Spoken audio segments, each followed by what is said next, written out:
podcast. And before we get started, please make sure that you like the video, subscribe to the channel, please. A lot more content will be coming. We are in the middle of legal tampering in the free agency of the NFL. So today I thought I was gonna get up and hear some news about the Vikings signing somebody, or just surprising people with a signing. And late last night, not late last night, but last night, they signed defensive tackle Dalvin Tomlinson for the New York Giants, who is a natural nose tackle, big run stuffer. And if you really watched the Vikings last year, they really struggled up the middle running the ball. So now you have Michael Pierce, who was our big free agency pickup last year, was a nose tackle as well, coming back alongside Dalvin Tomlinson. So we all know, we don't know what the plan is or what it was. Is this the Williams Wall 2.0? Is that what they're thinking? I don't know. But it looks like, from what I'm reading, it looks like Dalvin Tomlinson will be the 3 technique, which they were missing in his defense. Even though he's not a guy who attacks the quarterback much. So I'm a little confused on that part. But that leads me to my other point. They just cut Shamar Stephen, who everyone knew was going to be a cap casualty. Everybody knew he was going to get cut. Saving $3.5 million in cap space. So they have a little bit over $5 million in cap space. They could find ways to get cap space. They have been having conversations with Harrison Smith about an extension, restructuring Adam Thielen. You still have the whole Danielle Hunter thing out there, and he's upset that he's not getting paid. I don't blame him. I understand he's beyond underpaid. He's the best defensive end pass rusher in the NFL. So I don't get why they believe they're going to let him just play on this deal that he signed pretty early. It was a team-friendly deal. He signed pretty early. So you have those moves that you could make. You've already restructured Anthony Barr, making him a free agent in 22. There's ways of kicking the can down the road, like a lot of these teams have been doing. A lot of teams have been signing deals, kicking the can down the road, knowing that the TV money is coming, the cap will go back up next year. So that's just projecting how the world is going to go. So with fans and everything, and money coming into the stadiums, a profit being made, a really big profit being made, that means the cap will go up. And a lot of teams, you could tell by the way their deals are structured, that they have pretty much based on the fact that they believe that the cap's going to go up, which is what I read the Vikings were thinking when they were all in on Joe Thuney to start the day yesterday, and he ended up signing with the Kansas City Chiefs. So people look at they look at the deal he signed with the Chiefs, and they go, well, that's 5 years. What, 5 years, $80 million. That's $16 million a year. That's just to play for the Chiefs. Now, would he ante up? Would he make it more for the Vikings? But they're not looking at the base salary for this year. His base salary is really low, which makes his cap hit really low. And the Vikings could have done that. To me, it looks like he just went to the better team. And I don't blame him, because, Mike Zimmer and Rick Spielman just don't care about the offensive line. Yeah, they'll give you a guy here and there. They'll draft a Garrett Bradbury, who, I don't even know how good he is, because he's been playing with some horrible-ass guards in the middle next to him. But, they'll do something like that to say, hey, we tried. They drafted Ezra Cleveland last year. We tried. They put him at right guard. Left tackle, put him at right guard. But here's a fact. right? 90% of the time, Rick Spielman has been the GM here for this franchise. They have ranked bottom half or lower in pass protection. That is pathetic. That lets us know as fans, you are really bad at this, and you really ignore it. That's the crazy thing about it. You truly ignore it.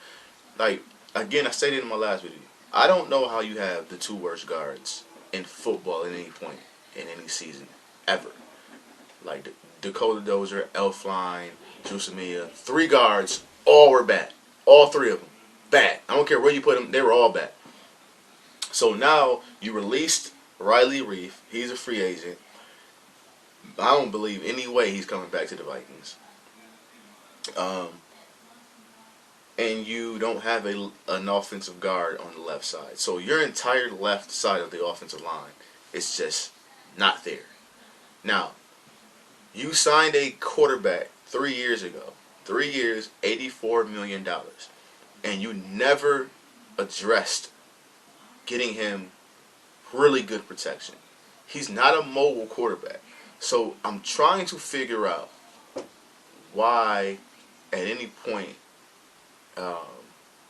you decided, let's just go all in on the line and see how good this quarterback is. Let's see, because you extended him last year and the offensive line isn't any better. Like, he's going into his fourth year with this team, and the line, it seems like it either gets worse every year. I'm confused. I know this could not have been the plan. There's no way in the world this was the plan. Yeah, last year you tried to trade for Trent Williams, and you thought it was too much, the price tag you were giving them. I don't even know what the price tag was for Trent Williams now. You know, I could look it up right now, but I don't believe it was that much to get him before they drafted Ezra Cleveland. Here we go, right here.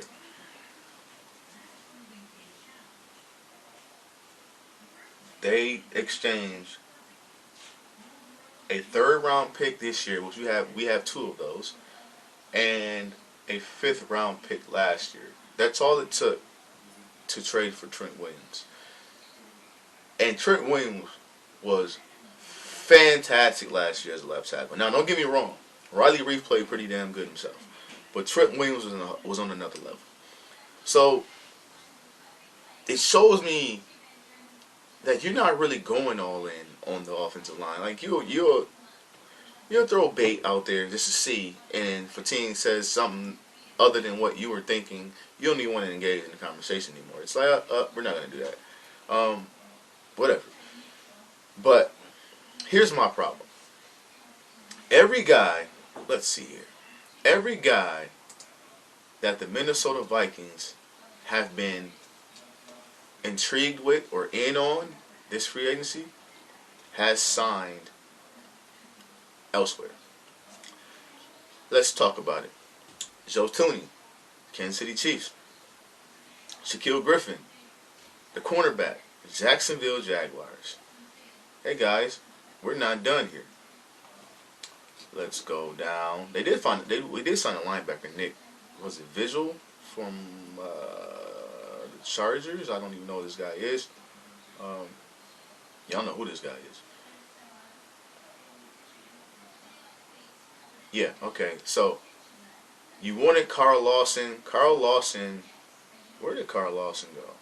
Carl Lawson, I believe, went to the Jets.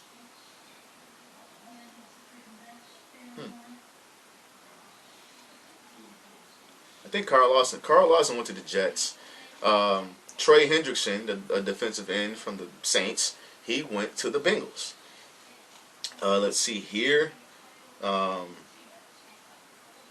Who else we were in on that went somewhere else? I think those are the guys so far. Even the second best guard in the class went to the Chargers. So you're seeing the theme here. We're in on guys and then they end up going somewhere else. And those guys end up going somewhere else. And you have talk of they want Chad Beebe.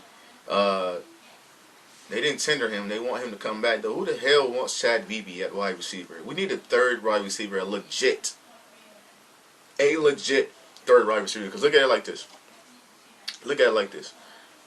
If Thielen or Jefferson were to go down, you're gonna count on Chad Beebe to step. Like, are you serious right now? Like, no. We need a legit third wide receiver. Stop ignoring that as well. I don't know why they do that. You know, I'm trying my best to understand what the plan is. And it's obvious to me that there was no plan. And I feel like you have Zimmer, who's a defensive coach who wants defensive pieces. And then you have Rick Spielman, who's like, hey, my job is to make the best football team I can have. So I feel like you have just a arm wrestling contest going on. And it's like, I want what I want, you want what you want. This is the way we're going to deal with it. Let's fight. And I don't think that they're all conjoined together on what they want to do for this offseason, because you also have Carlos Dunlap, former Bengals defensive end who was coached under Mike Zimmer when he was in Cincinnati. I think he might be a good fit.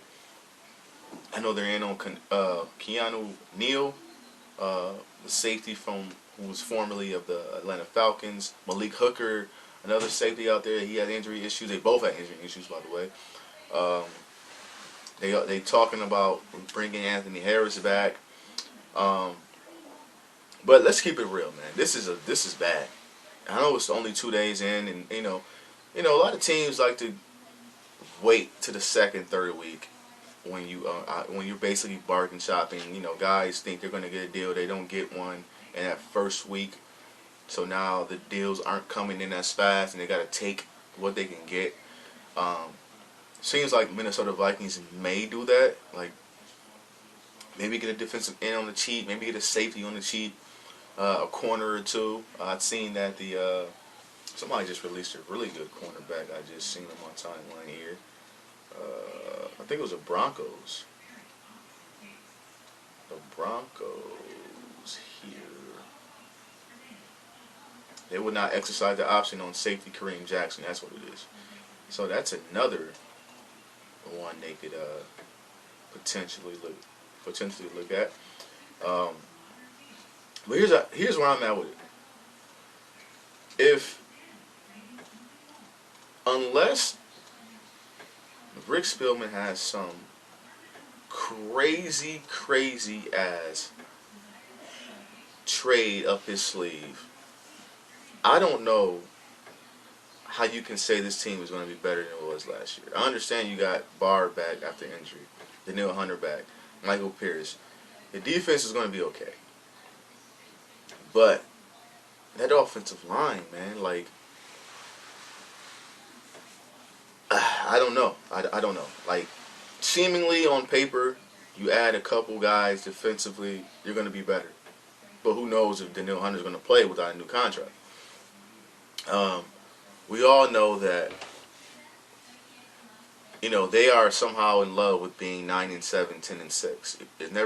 They're never pushing the envelope to get to 12-4, 13-3, other than that crazy lucky year we had with Case Keenum, when the defense was just lights out. But man, I'm going to hold out. If you ask me on a panic meter 1 to 10, where am I right now? I'm honestly going to say a 6. I'll say a 6 because I understand how this stuff goes. I understand in the second, third week is how you build your team. You find guys, plug them in, and you may get great value for what you pay. But right now, guys, I'm not seeing it. I'm really not seeing it. Unless they're going to trade for the Orlando Brown kid, the left tackle from Baltimore. Unless they are going to push this cap space out and get it's much possible to sign a Trent Williams or something like that. I'm just not seeing this. I'm not seeing it. And I'm shocked that Trent Williams, by the way, is still on the board. Like, this is amazing to me. Um, so maybe they can. Maybe the interest is mutual and he's just trying to wait it out for the Vikings to find some cap space. But, you know, I would love for Kirk Cousins to come and say, hey, you know, you can put some of my money down the road as well if we're going to keep him as a quarterback, because next year that $45 million cap hit he has is really, really crazy. So I don't know, man. I'm a little confused.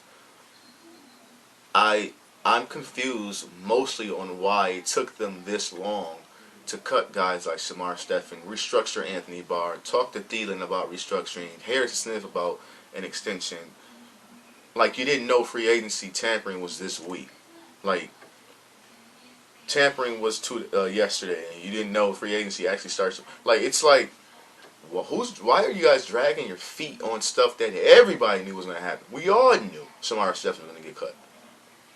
We all knew there's going to be a major thing happening with Riley Reef. Kyle Rudolph is going to be gone. We knew that all of these things are going to happen, but somehow they took forever to get these things done. I'm confused, guys. That's the biggest word. That's the most used word I can use. Again, I can use when talking about this stuff, man. I am confused. But hey, let me know your thoughts in the comment section. Be on the lookout for the next video. Thanks for watching, man. Peace.